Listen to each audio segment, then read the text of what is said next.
My brother's wife was like a sister to me. When I found out he was cheating, I had to choose between family loyalty and doing the right thing. I never thought I'd be in this situation, but here I am. I'm Melissa, 26F, and I recently discovered something that's turned my world upside down. My fiancé, Bruce, 28M, has been secretly helping my brother, Derek, 32M, cheat on his wife, Rachel, 30F. I'm absolutely devastated and don't know how to handle this mess. Let me give you some background. Bruce and I met 5 years ago at a mutual friend's barbecue. I remember it like it was yesterday. I was helping set up the food table when Bruce walked in with a homemade apple pie. He had flour on his shirt and looked a bit frazzled, but his smile lit up the whole backyard. We got talking about our shared love for baking, and by the end of the night, we'd exchanged numbers. Our relationship progressed quickly after that. Within 6 months, we were practically living together, and after 2 years, we moved into our own apartment. Bruce proposed 6 months ago during a weekend getaway to the beach where we had our first vacation together. It was perfect. He got down on one knee at sunset, and I couldn't have been happier. We were planning our wedding for next summer, and I thought everything was perfect. Derek and Rachel have been married for 7 years and have 2 adorable kids, a 5-year-old boy named Ethan and a 3-year-old girl named Lily. Derek and I have always been close, despite our 6-year age gap. When we were kids, he was always there to protect me from bullies at school or to cheer me up when I was sad. I remember when I was 10, I didn't make the school choir, and I was devastated. Derek, who was 16 at the time, sat with me all evening and helped me make a Melissa's Awesome Mix CD of all my favorite songs. He told me I didn't need a choir to be a star. When Derek started dating Rachel in college, I was thrilled. She quickly became like a sister to me. I was in high school at the time, and Rachel would often come over to our house to hang out. She'd help me with my homework, give me advice about boys, and even taught me how to apply makeup.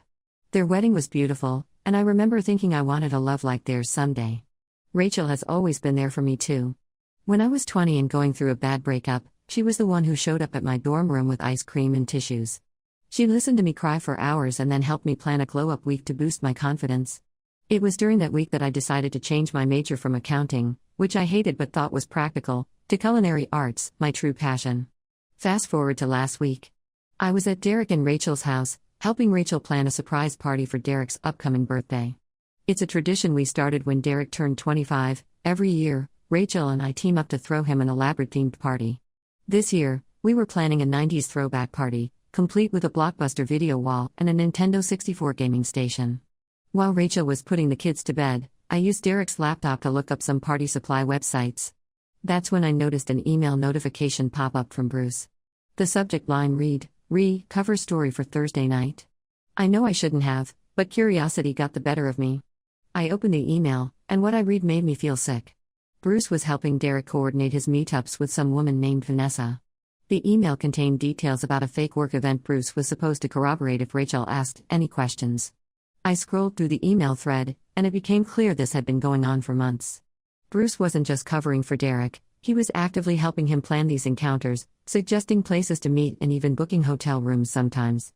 I was in shock. I couldn't believe Bruce, the man I was about to marry, was enabling my brother to cheat on his wife, my friend. And Derek, who I always saw as a devoted husband and father, was living this double life. I thought back to all the family dinners, game nights, and vacations we'd had together. How many of those times had Derek been lying? How many times had Bruce sat across from Rachel, knowing he was helping her husband betray her? I didn't confront Rachel that night. I made up an excuse about feeling sick and left, my mind reeling.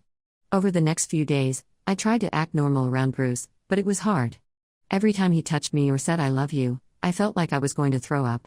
He must have noticed something was off because he kept asking if I was okay. Yesterday, I couldn't take it anymore. I confronted Bruce when he got home from work. I told him I knew about the emails and Derek's affair. At first, he tried to deny it, but when I mentioned specific details from the emails, he broke down. Bruce admitted he'd been helping Derek for about 8 months. Apparently, Derek had confided in him about feeling unhappy in his marriage and attracted to a coworker, Vanessa. Bruce said he initially tried to talk Derek out of it, but when he realized Derek was determined to pursue the affair, he decided to help minimize the damage. I was furious. I asked Bruce how he could betray my trust like this, how he could be okay with Derek betraying Rachel. He tried to justify it by saying he was just being a good friend to Derek, that he didn't want Derek to get caught and hurt Rachel even more. He said he thought if Derek got it out of his system, he might realize what he had with Rachel and end things with Vanessa. I couldn't believe what I was hearing. It was like I didn't even know the man standing in front of me. This wasn't the Bruce who held me when I cried after my grandmother passed away last year. This wasn't the man who surprised me with cooking classes for my birthday because he knew how much I loved experimenting in the kitchen. Who was this person who could lie so easily, who could watch Rachel play with her kids and know he was helping destroy their family? I told Bruce I needed space and that he should stay with a friend for a while. He left, looking defeated. As soon as the door closed behind him, I broke down crying. I cried for Rachel, for those beautiful kids, for the brother I thought I knew, and for the future I thought I had with Bruce. Now, I'm sitting here, trying to figure out what to do. Should I tell Rachel? She deserves to know, but I'm terrified of destroying her family. And what about my relationship with Bruce? Can I ever trust him again after this? I keep thinking about Rachel's 30th birthday party 2 months ago. Derek gave a beautiful speech about how lucky he was to have her as his wife and the mother of his children. Was he already involved with Vanessa then? Was that whole speech a lie? I feel like I'm stuck between a rock and a hard place. My loyalty to Rachel is battling with my instinct to protect my brother, even though I know what he's doing is wrong. And then there's Bruce, the man I thought I'd spend my life with, who's been lying to me all this time. I don't know how to move forward from here. Every option seems like it will cause pain to someone I care about. How do I choose between my brother, my friend, and the man I thought I'd marry? Any advice would be appreciated. Update 1: It's been 2 weeks since my last post, and a lot has happened. I want to thank everyone for their advice and support. It really helped me navigate this difficult situation. After careful consideration, I decided to tell Rachel the truth. It was one of the hardest conversations I've ever had. I invited her over to my place, sat her down, and told her everything I knew about Derek's affair and Bruce's involvement. Rachel was understandably devastated.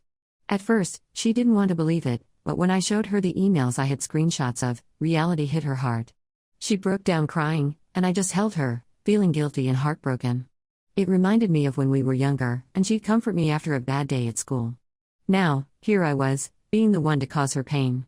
The next few days were a whirlwind. Rachel confronted Derek, who initially tried to deny everything. But when she mentioned the emails and Bruce's involvement, he finally confessed. It turns out the affair had been going on for almost a year, much longer than I initially thought. Derek moved out of their house and is staying with a friend. Rachel is still processing everything, but she's already talked to a lawyer about her options. She's also started therapy to help her cope with the betrayal. I've been trying to support her as much as I can, watching the kids when she needs a break or just sitting with her when she needs to talk. As for Bruce, I've decided to end our engagement. The trust between us is irreparably broken. When I told him my decision, he begged for another chance, saying he realized how wrong he was and that he'd do anything to make it up to me. He brought up all our happy memories, our first date at the local fair where he won me a giant stuffed bear, the time we got caught in a rainstorm and ended up dancing in the middle of the street, the night we stayed up until 3 a.m. planning our dream house. But I couldn't get past the fact that he'd been lying to me for months, actively participating in the destruction of my brother's family. I returned the engagement ring and asked Bruce to move out of our shared apartment. It's been tough coming home to an empty place, seeing the spaces where his things used to be. The coffee mug he always used still sits in the cupboard, and I can't bring myself to move it. It's been hard, but I know it's the right decision for me. My relationship with Derek is strained, to say the least. He's tried to reach out several times, alternating between apologizing and trying to justify his actions. He keeps bringing up memories from our childhood, like the time he taught me to ride a bike or when he helped me sneak back into the house after I missed curfew in high school. I think he's trying to remind me of our bond, but right now, those memories just make me sad. I've told him I need space and time to process everything. The hardest part has been seeing the impact on Derek and Rachel's kids. Ethan, at 5, is old enough to know something's wrong, but not old enough to understand what's happening. He keeps asking when Daddy's coming home. Lily, at 3, just seems confused and clingy. It breaks my heart to see them caught in the middle of this mess. Rachel's parents have been a great support, helping with the kids and offering Rachel emotional support. I'm focusing on being there for Rachel and the kids as much as I can. It's a delicate balance, given that Derek is my brother, but Rachel needs all the support she can get right now. Last weekend, I took the kids to the park to give Rachel some time alone. Watching Ethan push Lily on the swings, I couldn't help but think about how their lives have been turned upside down because of the adults' actions. This whole situation has made me reevaluate a lot of things in my life. I'm starting to see a therapist myself to work through all these emotions and to make sure I don't carry this baggage into future relationships. It's been helpful to have a neutral party to talk to about everything. I've also been throwing myself into my work at the bakery. Kneading dough and decorating cakes has always been therapeutic for me, and now more than ever, I'm grateful for that outlet. My boss has been understanding about the situation and has even let me experiment with some new recipes to keep my mind occupied. I know there's still a long road ahead, especially for Rachel and the kids, but I'm hopeful that with time, we'll all be able to heal and move forward. Right now, I'm just taking it one day at a time and trying to be there for the people who need me. Update 2. It's been about 2 months since my last update, and things have continued to evolve. I wanted to share some developments and reflect on how this situation has changed all of our lives. Rachel has filed for divorce. After attempting marriage counseling for a few weeks, she decided she couldn't move past Derek's betrayal. The divorce proceedings have started, and it's been a difficult process for everyone involved. Rachel's been staying strong for the kids, but I know she's hurting. We've had a few late-night talks where she's opened up about feeling like she wasn't enough, wondering if there were signs she missed. It's heartbreaking to see her question herself like this. Derek, to his credit, isn't contesting anything in the divorce. He's agreed to Rachel's terms regarding custody and asset division. I think the reality of what he's lost has finally hit him. He ended things with Vanessa, his affair partner, realizing that she wasn't worth destroying his family over. Last week, he called me in tears, saying he'd give anything to turn back time. It was hard to hear him so broken, but a part of me felt he needed to feel the full weight of his actions. I've had a few conversations with Derek since everything came to light. While I'm still hurt and disappointed by his actions, I'm trying to maintain some kind of relationship with him. He's my only sibling, and despite everything, I can't just cut him out of my life completely. He's started individual therapy to work on himself and understand why he made the choices he did. He's also been making an effort to be a better father, taking the kids for his designated times and trying to create a stable environment for them at his new apartment. Rachel and the kids have moved in with her parents temporarily. She's looking for a new place of her own, wanting a fresh start away from the home she shared with Derek. The kids are adjusting as well as can be expected, but they're definitely feeling the impact of the family breakdown. Ethan's been acting out at school, and Lily's been having nightmares. Rachel's been amazing with them, always patient and reassuring, even when I know she's struggling herself. As for Bruce, he's made several attempts to reconcile. He sent emails, letters, and even showed up at my workplace once, which I shut down immediately. In one of his emails, he wrote about the future we had planned, the house in the suburbs, the dog we wanted to adopt, the cooking classes we were going to take together. Reading it made my heart ache for what could have been, but I know I can't go back. I've made it clear that our relationship is over, and I'm not interested in giving him another chance. It's been hard, especially since we had a life plan together, but I know it's the right decision for me. I've thrown myself into work and started taking some evening classes I've always been interested in. I've signed up for an advanced pastry course at the local culinary school, something I've wanted to do for years but never found the time for.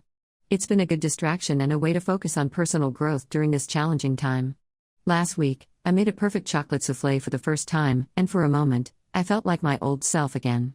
One unexpected outcome of all this is that Rachel and I have become even closer. We've been supporting each other through our respective breakups, and it's strengthened our friendship. We have weekly dinners together with the kids, which has been a bright spot in all of this mess. Last Sunday, we attempted to make homemade pizza with the kids. It ended up being a disaster, with flour everywhere and misshapen dough, but we laughed more than we had in weeks. It was a reminder that even in the darkest times, there can be moments of joy. I'm still processing everything that's happened, but I'm starting to feel more hopeful about the future. This experience has taught me a lot about the importance of honesty, trust, and staying true to my values. It's also shown me the strength of true friendship and family, not the family you're born into, but the family you choose. Update 3. It's been 6 months since this whole ordeal began, and I wanted to provide a final update on how things have settled.